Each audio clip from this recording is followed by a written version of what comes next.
This time we will talk about foot, leg and their related verbs. 腳腳 And 足足 both mean foot, but are used in different situations. There is another writing way of. 腳 See the examples.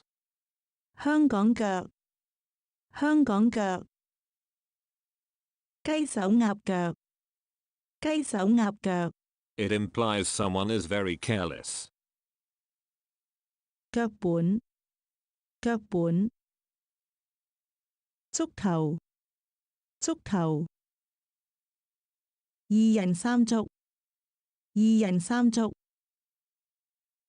佢做事經常雞手鴨腳，難以委以重任。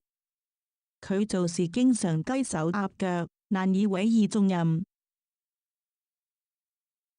Next character is 腿腿 meaning leg.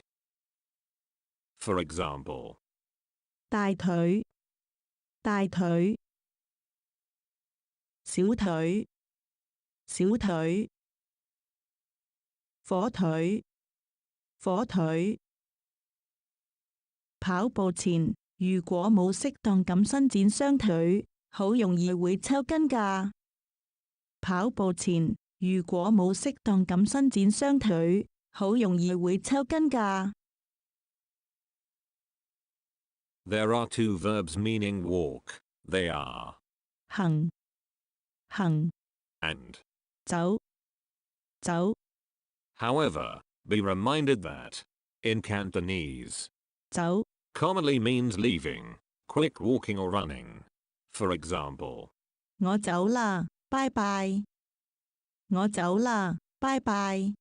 and 行 is not commonly used in Mandarin. See the examples of these two characters. 行山行山行人路行人路行屍走肉行屍走肉 It implies living with no soul or living in a dead body. 自從同女朋友分手之後，佢就好似行屍走肉咁生活。自從同女朋友分手之後，佢就好似行屍走肉咁生活。